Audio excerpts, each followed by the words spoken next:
콜롬비아의 젊은 미녀가 한국 덕분에 인생이 바뀌었습니다. 절망 속에서 살던 한 여성의 인생이 대한민국에서 어떻게 바뀌었을까요? 그 희망의 이야기를 시작합니다. 저는 마리아 아넬라 리베라입니다. 콜롬비아 보고타 산 안토니오 지구의 작은 집에서 태어났죠. 제게는 특별한 피가 흐릅니다. 6.25 전쟁에 참전했던 할아버지의 피입니다. 할아버지는 말보다 깊은 눈빛으로 세상을 바라보셨습니다. 한쪽 다리는 지뢰 때문에 잃으셨지만 그보다 더 큰 상처는 그 눈빛 속에 고스란히 담겨 있었어요. 할아버지의 방에는 늘 잠겨있는 오래된 나무 상자가 있었습니다. 한 번은 호기심에 그 상자를 열었는데 낡은 군복과 훈장, 몇 장의 흑백 사진이 전부였죠. 그걸 본 할아버지는 갑자기 얼굴이 하얗게 변하셨고 그날 이후 그 상자에 대해 누구도 언급하지 않았습니다. 1951년 할아버지 카를로스 리베라는 22살의 나이로 콜롬비아 대대원으로 한국에 파병되셨습니다. 춘천 전투에 참여하셨죠. 나중에 들은 이야기지만 그때 한국은 영하 30도가 넘는 혹한이었다고 해요. 할아버지는 그 추위 속에서도 전우들과 함께 싸웠고 결국 전투 중 지뢰 폭발로 부상을 입으셨습니다. 돌아오신 후로는 한국에 대한 이야기를 거의 하지 않으셨어요. 가끔 밤중에 일어나 창가에 앉아 먼 하늘을 바라보시던 모습이 지금도 선명하게 기억납니다. 특히 눈 내리는 밤이면 더 자주 창가에 머무셨죠. 아마도 그 혹한의 기억이 떠올랐던 걸까요? 할아버지, 한국은 어땠어요? 어린 제가 물었을 때 할아버지의 눈에는 잠시 슬픔이 스쳤습니다. 춥고 아픈 곳이었단다. 짧은 대답 이후 더 이상의 이야기는 없었어요. 그 짧은 대답과 긴 침묵이 저를 괴롭혔습니다. 우리는 한국을 위해 싸웠지만 한국은 우리를 잊었다고 느꼈어요. 할아버지의 짧은 말과 긴 침묵 속에서 저는 어쩌면 한국을 원망하기도 했습니다. 비가 내리는 날이면 할아버지의 다리 통증은 더 심해졌습니다. 신음소리를 내지 않으려고 이를 악물던 할아버지의 모습이 아직도 눈에 선해요. 전쟁의 상처는 평생 그분을 따라다녔죠. 할아버지의 긴 침묵은 한국이라는 나라에 대한 복잡한 감정을 만들었어요. 영웅적인 이야기도 자랑스러운 기억도 없이 그저 아픔만이 남은 나라였죠. 콜롬비아에서 자란다는 건 현실과 타협하는 법을 배우는 일이었습니다. 오늘날 콜롬비아 청년 실업률은 17.4%에 달해요. 좋은 일자리를 찾기는 쉽지 않죠. 저희 집은 보고타 외곽 산 안토니오에 있는 작은 집이에요. 아버지는 건설 현장에서 일하셨고 어머니는 시장에서 과일을 팔았어요. 매일 아침 5시 어머니가 일어나 아침을 준비하는 소리에 잠에서 깼습니다. 좁은 부엌에서 커피 끓이는 향기가 온 집안에 퍼졌죠. 그 향기는 우리 가족의 현실이었습니다. 가난했지만 자존심은 있었어요. 대학은 먼 별 같았어요. 결국 꿈 대신 생계를 택해야 했죠. 고등학교를 졸업하자마자 근처 식당 엘리코에서 일하기 시작했습니다. 매일 아침 9시부터 밤 9시까지 손님들에게 커피를 나르고 설거지를 했어요. 한 달에 90만 원 정도 받았고 그마저도 가족 생계에 보탰습니다. 책이 아닌 쟁반을, 강의실이 아닌 주방을 제 삶의 무대로 받아들였습니다. 제 친구 로사는 대학에 가고 싶어 했어요. 성적도 우수했고요. 하지만 그녀도 결국 시장에서 어머니를 도와 과일을 팔게 되었습니다. 카를로스는 공장에서 일했고 루이스는 택시 운전사가 되었죠. 우리 모두 비슷한 운명이었습니다. 콜롬비아의 밤거리는 안전하지 않은 곳이 많아요. 특히 저희 동네는 밤늦게 혼자 다니기가 불안했습니다. 제 친구 안나는 한 번은 귀가하는 길에 소매치기를 당했죠. 그 이후로 안나는 밤에 혼자 다니지 않아요. 치안 문제는 저희 일상의 한 부분이었습니다. 1950년대만 해도 콜롬비아는 한국보다 경제적으로 앞서 있었다고 해요. 할아버지가 파병될 당시 한국은 전쟁으로 폐허가 된 나라였죠. 그런데 지금은 모든 것이 뒤바뀌었습니다. 우리는 현실과 타협하며 살아야 했어요. 매일 아침 식당으로 출근하며 생각했습니다. 이게 내 인생의 전부일까? 창문 너머로 보이는 우리 동네의 낡은 건물들과 균열된 도로가 콜롬비아의 현실이었습니다. 대학 진학률은 52%에도 미치지 못했고 그마저도 지역과 계층에 따라 큰 차이가 있었죠. 저 같은 가정의 아이들은 그 52%에 들어갈 수 없었습니다. 저의 18번째 생일날 친구들이 모여 작은 파티를 열어주었습니다. 초콜릿 케이크 위에 촛불을 끄며 소원을 빌었어요. 언젠가 대학에 가고 싶다. 하지만 그건 말 그대로 소원일 뿐이었죠. 할아버지는 이제 85이 되셨습니다. 나이가 들수록 더 조용해지셨어요. 가끔 할아버지의 방에 들어가면 창가에 앉아 하늘을 바라보고 계셨습니다. 한 번은 방에 들어갔다가 놀랐어요. 할아버지가 오래된 군복을 꺼내 만지고 계셨거든요. 눈물을 흘리시며 훈장을 어루만지고 계셨습니다. 할아버지 괜찮으세요? 제가 물었죠. 할아버지는 그제야 저를 보시고는 황급히 군복을 넣으셨어요. 그리고는 고개만 끄덕이셨습니다. 말은 없었지만 눈빛에서 많은 것을 느낄 수 있었어요. 슬픔과 그리움 그리고 어쩌면 자부심까지도. 친구들이 대학에 진학하는 동안 저는 여전히 엘리코 식당에서 일했습니다. 매일 같은 손님, 같은 메뉴, 같은 일상이 반복됐죠. 식당 창문으로 대학생들이 책을 들고 지나가는 모습을 볼 때마다 가슴이 아팠어요. 어느 날 밤 식당 일을 마치고 집에 돌아와 할아버지의 방을 들여다봤습니다. 할아버지는 이미 주무시고 계셨어요. 조용히 방에 들어가 할아버지의 나무 상자를 열었습니다. 군복 사이에서 낡은 사진 한 장을 발견했죠. 젊은 할아버지가 다른 군인들과 함께 찍은 사진이었어요. 뒷면에는 춘천 1951이라고 적혀 있었습니다. 그 사진을 들고 제 방으로 돌아와 오랫동안 바라봤어요. 할아버지와 그의 전우들의 젊은 얼굴, 눈빛에 담긴 결의. 그리고 문득 깨달았습니다. 침대에 누워 천장을 바라보며 생각했습니다. 내 인생은 이대로인 걸까? 엘리코 식당에서 평생 일하다가 끝나는 걸까? 눈물이 흘렀습니다. 다음날 아침, 그날도 평소와 다름없는 하루였습니다. 식당에서 긴 시간 서서 일하고 지친 몸으로 집에 돌아왔어요. 저녁 식탁에는 할아버지와 부모님이 조용히 앉아 계셨죠.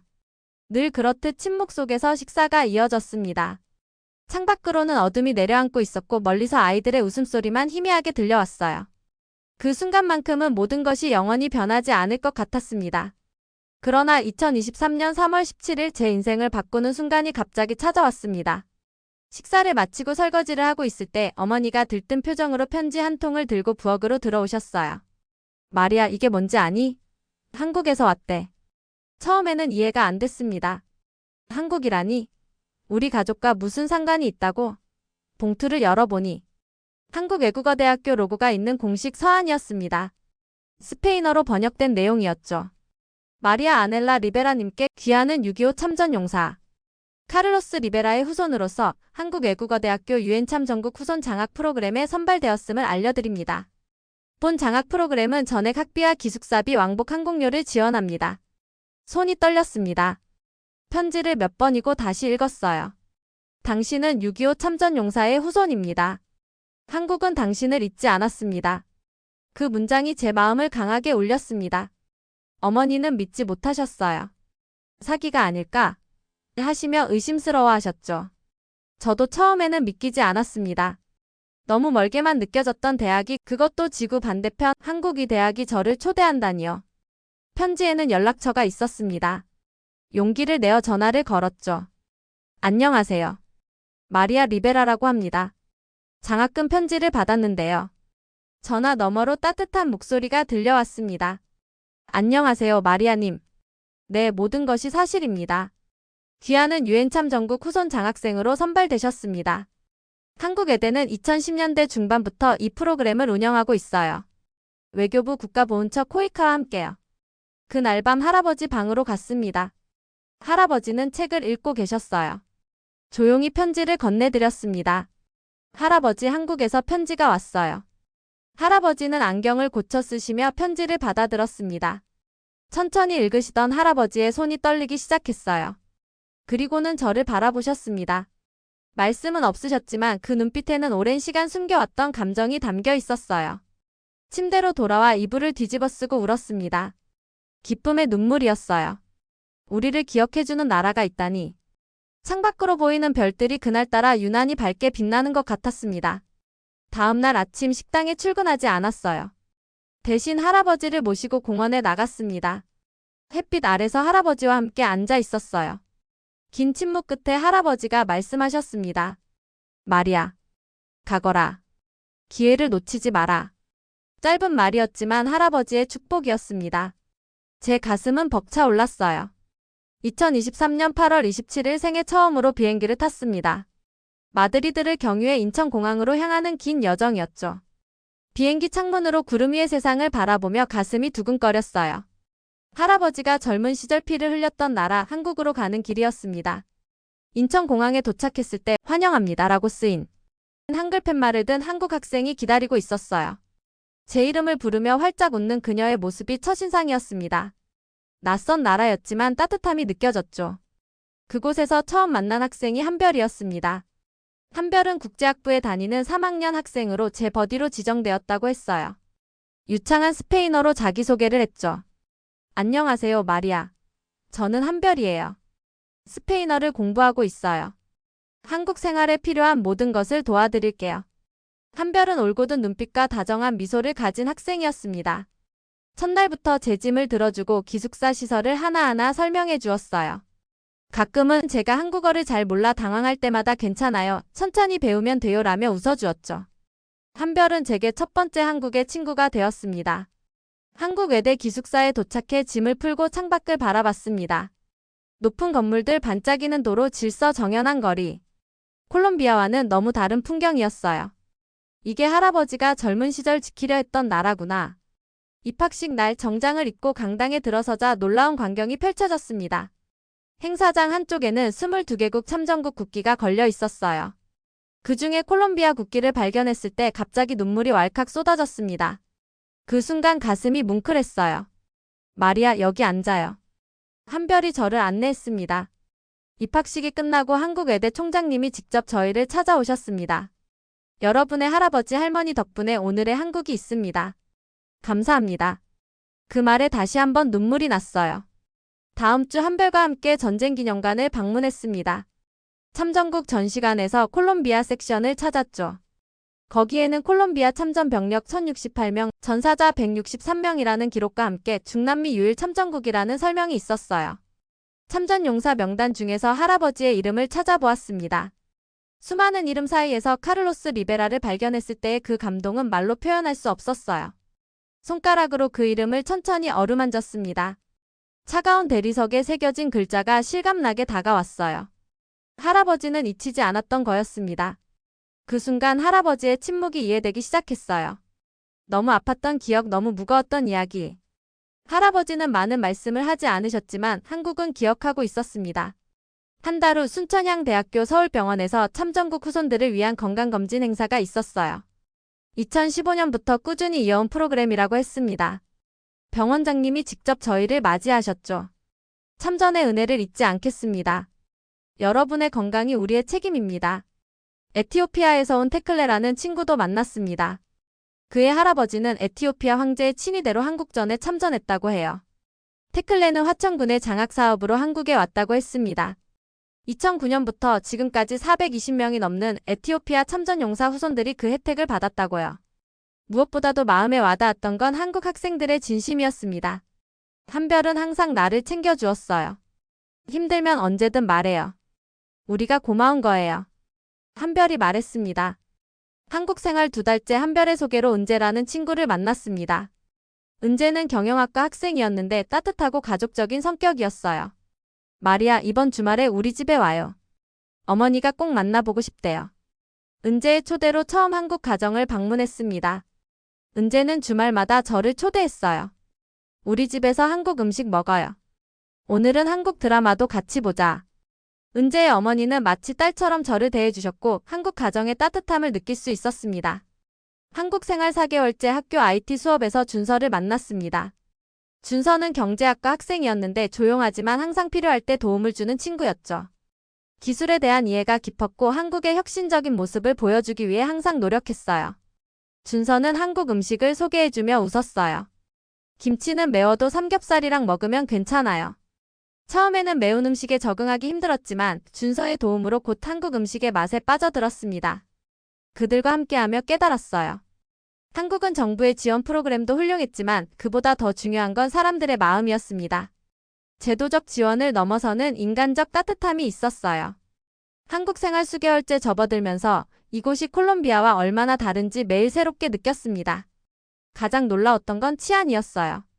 물론 처음에는 적응하기 어려운 점도 있었습니다. 한국어의 존댓말과 반말 구분은 정말 복잡했어요. 한 번은 교수님께 실수로 반말을 썼다가 당황했던 적도 있습니다. 또 식사 예절도 달랐어요. 콜롬비아에서는 어른들보다 먼저 식사를 시작하는 게 자연스러웠는데 한국에서는 어른이 먼저 수저를 들 때까지 기다려야 한다는 걸 은재 어머니께 배웠습니다. 김치 냄새에 적응하는 것도 쉽지 않았고 한겨울의 추위는 콜롬비아 사람인 저에게 큰 도전이었죠. 하지만 그런 작은 어려움들은 한국의 놀라운 모습들 앞에서 금세 잊혔습니다. 저녁에 공부를 마치고 배가 고파 기숙사 근처 편의점에 나갔습니다. 콜롬비아였다면 늦은 시간에 혼자 나가는 것을 꺼렸을 거예요. 하지만 한국에선 불안함 없이 길을 걸을 수 있었죠. 편의점 직원은 졸린 눈으로 어서 오세요라고 인사했습니다. 지하철과 버스는 정확한 시간에 도착했어요. 콜롬비아에서는 버스 시간표가 거의 의미가 없었는데 한국은 달랐습니다. 1분 단위로 정확했죠. 지하철역은 깨끗했고 노약자석은 항상 비워져 있었어요. 한 번은 제가 실수로 그 자리에 앉았다가 한별이 조용히 알려줬죠. 마리아, 저기는 노약자석이야. 작은 배려가 모여 질서를 이루는 모습이 인상적이었습니다. QR 하나로 모든 게 가능한 나라 한국. 콜롬비아에서는 꿈도 꿀 수 없는 세상이었습니다. 어느 날 학교 과제 자료를 찾던 중 필요한 책이 도서관에 없었어요. 준서가 스마트폰을 꺼내 몇 번 터치했을 뿐인데 30분 후 우리는 인근 도서관에서 그 책을 받을 수 있었습니다. 콜롬비아였다면 며칠이 걸렸을 일이었죠. 손가락 몇 번의 움직임으로 정보의 바다를 항해하는 모습이 마법처럼 느껴졌어요. 이곳에서 기술은 단순한 편리함이 아니라 사람들의 삶을 바꾸는 희망이었습니다. 사람이 기술을 기다리는 것이 아니라 기술이 사람을 기다리는 나라였어요. 한국에서 저는 새로운 정체성을 갖게 되었습니다. 단순히 가난한 집 아이가 아니라 가능성 있는 학생으로 불렸어요. 교수님들은 제 의견을 존중해 주셨고 친구들은 제 배경에 상관없이 동등하게 대해줬습니다. 한 번은 발표 수업에서 떨고 있을 때 교수님께서 이렇게 말씀하셨어요. 마리아, 당신의 이야기는 가치가 있습니다. 자신감을 가지세요. 그 말이 제게 큰 힘이 되었습니다. 한별이 저를 데리고 명동과 강남을 구경시켜 주었을 때 저는 놀라움을 감출 수 없었어요. 화려한 빌딩들, 최첨단 기술로 가득한 거리들. 한별의 어머니는 이런 말씀을 하셨죠. 내가 어렸을 땐 여기 모두 허름한 집들이었어. 우리는 보릿고개라고 봄이 되면 먹을 것이 떨어져 힘든 시기를 겪었단다. 그런데 지금 봐. 이렇게 바뀌었지. 제가 놀란 표정으로 물었어요. 그렇게 짧은 시간에 어떻게 이런 변화가? 한별 어머니는 웃으며 대답하셨습니다. 우리 부모님 세대가 새벽부터 밤까지 일했고 우리 세대는 교육으로 승부했지. 한국인은 할 수 있다는 믿음이 있었어. 그게 한강의 기적이란다. 그 말씀을 들으며 한강의 기적이라 불리는 한국의 발전이 실감났어요.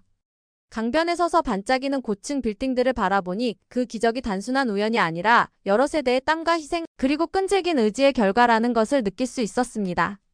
콜롬비아의 대학 진학률은 52%에도 미치지 못했지만 한국은 70%가 넘었어요. 청년 실업률도 한국은 6.2%로 콜롬비아의 17.4%와는 큰 차이가 있었습니다. 1인당 GDP는 한국이 36,000달러, 콜롬비아는 7,500달러. 숫자로도 확연히 드러나는 차이였죠. 한국 친구들과 이야기하며 그들의 부모님 세대가 얼마나 노력했는지 알게 되었어요. 은재의 할아버지는 6.25 전쟁 후 초등학교도 제대로 다니지 못했지만 자녀들을 모두 대학에 보냈다고 했습니다. 준서의 할머니는 시장에서 과일을 팔아 세 자녀를 키웠다고요. 그들의 이야기가 제 할아버지의 침묵을 더 이해하게 해주었습니다. 주말에 친구들과 함께 TV를 보다가 한국의 K-팝 그룹이 미국 빌보드 차트 1위에 오른 뉴스를 보게 되었어요. 모두가 환호했죠. 준서의 아버지는 감회가 깊은 표정으로 말씀하셨어요. 우리가 어렸을 때는 상상도 못했던 일이야. 88 올림픽 때 처음으로 세계에 한국을 제대로 알렸고 2002년 월드컵에서는 4강까지 갔지. 지금은 우리 문화가 세계로 뻗어나가는구나. 그 말씀을 들으며 할아버지 세대가 씨앗을 뿌리고 그 부모님 세대가 가꾸었으며 지금의 젊은이들이 꽃을 피우고 있다는 생각이 들었어요. 한국은 IT 치안 질서 공공 인프라. 모든 것이 노력의 결과로 느껴졌어요. 그리고 그 노력 뒤에는 할아버지 같은 분들의 희생이 있었다는 것을 깨달았습니다. 특히 인상적이었던 것은 젊은 세대도 그 역사와 희생을 기억하고 있다는 점이었습니다. 한국에 온 지 6개월 한국어 수업을 열심히 듣고 있었습니다. 아직 대화는 서툴렀지만 간단한 인사와 감사 표현은 할 수 있게 되었어요. 교수님께서 한국의 역사에 대해 설명해 주셨습니다. 6.25 전쟁 후 한국은 세계에서 가장 가난한 나라 중 하나였습니다. 1인당 GDP가 67달러였죠. 당시 콜롬비아의 약 10분의 1 수준이었어요. 그 말을 듣고 깜짝 놀랐습니다. 불과 70년 전 한국은 콜롬비아보다 훨씬 가난했던 거예요. 그런데 지금은 한국의 1인당 GDP는 콜롬비아의 5배에 달합니다. 한국이 어떻게 이렇게 빠르게 발전할 수 있었나요? 제가 물었어요. 교수님은 미소를 지으며 대답하셨습니다. 교육입니다. 한국 부모들은 자녀 교육을 위해 모든 것을 희생했어요. 개천에서 용난다는 말이 있죠. 가난한 집 아이도 공부해서 성공할 수 있다는 믿음이 있었습니다. 그 말이 제 마음에 깊이 와닿았어요. 저는 그 순간 무언가를 깨달았습니다. 한국은 단순히 도움을 받기만 한 나라가 아니었어요. 전쟁의 폐허 속에서 불가능을 가능으로 바꾼 나라였습니다. 전쟁 이후 한국은 맨손으로 산업화를 이루고 국민들은 땀 흘려 자녀를 공부시켰어요. 받은 도움을 기억하고 그 은혜를 갚기 위해 더 열심히 노력한 나라였습니다. 한국인들의 교육에 대한 열정, 끈질긴 의지력, 그리고 희생정신이 이 나라를 변화시킨 원동력이었던 거예요. 어느 날 국가보훈처에서 주최하는 참전국 후손 모임에 참석했어요. 22개국에서 온 50여 명의 학생들이 모였습니다. 그곳에서 한국 정부 관계자가 이런 말을 했어요. 여러분의 할아버지 할머니가 없었다면 오늘의 한국은 없었을 겁니다. 우리는 그 은혜를 잊지 않고 이제는 세계에 기여하는 나라가 되고자 합니다. 그 자리에서 저는 한국의 해외 원조 프로그램에 대한 영상을 보았습니다. 한국은 이제 아프리카와 아시아의 개발도상국에 학교를 짓고 병원을 세우고 기술을 전수하고 있었어요. 한때 세계에서 가장 가난했던 나라가 이제는 나눔을 실천하는 나라로 변모한 것입니다.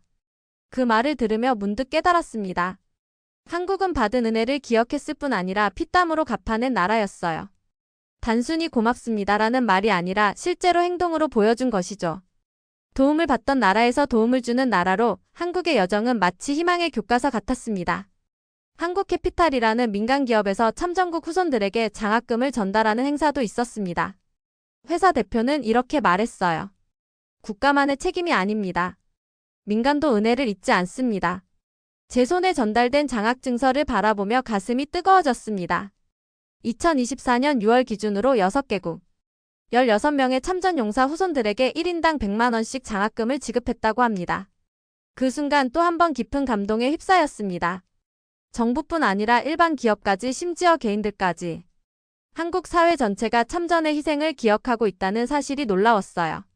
이런 감사의 문화가 한국 사회 곳곳에 스며 있다는 것이 제게는 또 다른 충격이었습니다. 주말에는 한별의 가족과 함께 남산타워에 올랐어요. 서울의 전경을 바라보며 한별 아버지가 말씀하셨습니다. 70년 전에는 저기 전부 폐허였어. 우리 아버지 세대가 재건했지. 밤낮 없이 일하면서 눈앞에 펼쳐진 화려한 도시 풍경이 더욱 특별하게 느껴졌어요. 이 모든 것이 한국 사람들의 노력과 희생으로 이루어진 것이니까요. 그리고 그 시작점에는 우리 할아버지와 같은 참전 용사들의 희생이 있었던 겁니다. 그날 밤 할아버지께 편지를 썼어요. 스페인어로 길게 쓴 후 배운 한국어로 짧게 인사를 덧붙였습니다. 할아버지, 한국은 정말 아름다운 나라예요. 할아버지가 지키려 했던 이 나라는 이제 세계에서 존경받는 나라가 되었어요. 그리고 무엇보다 할아버지를 잊지 않았어요. 우리는 잊었을지 몰라도 한국은 기억하고 있었습니다. 감사합니다. 고맙습니다. 편지를 쓰며 눈물이 흘렀습니다. 할아버지의 침묵이 담고 있던 의미를 이제야 조금 이해할 수 있을 것 같았어요. 할아버지는 많은 말씀을 하지 않으셨지만 한국은 기억하고 있었습니다. 그리고 그 기억은 단순한 추억이 아니라 실천으로 이어졌어요. 2024년 5월 한국 생활이 9개월째 접어들었을 때 어머니로부터 전화가 왔습니다. 할아버지의 건강이 좋지 않다는 내용이었어요. 갑작스러운 소식에 마음이 무거워졌습니다. 학교의 사정을 설명하고 잠시 콜롬비아로 돌아갈 수 있게 허락을 받았어요. 보고타 공항에 도착했을 때 아버지가 마중 나와 계셨습니다. 차 안에서 할아버지 상태를 물었어요. 많이 약해지셨어.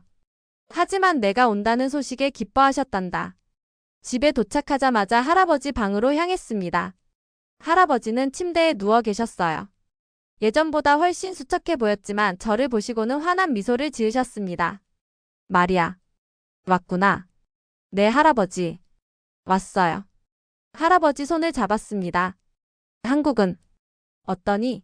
할아버지가 물으셨어요.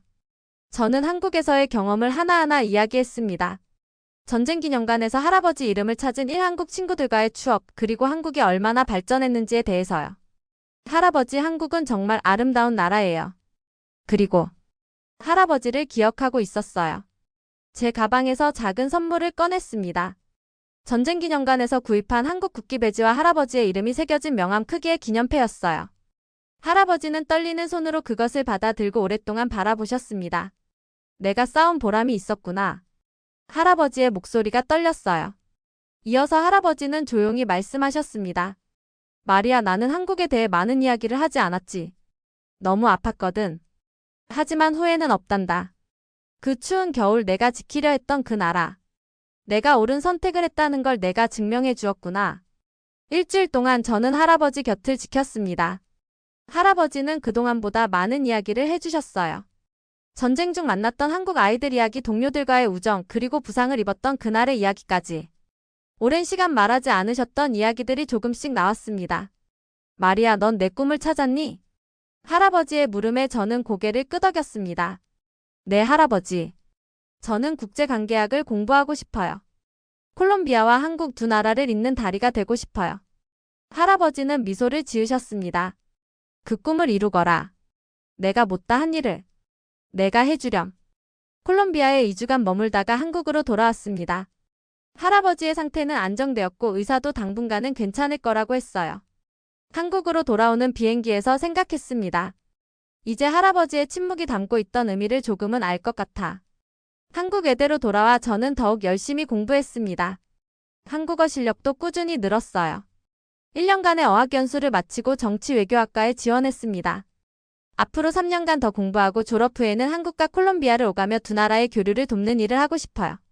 할아버지의 희생이 헛되지 않도록, 그리고 한국이 보여준 은혜를 갚을 수 있도록. 2024년 10월 한국 생활이 1년이 조금 넘었을 때 할아버지가 평온하게 눈을 감으셨다는 소식을 받았습니다.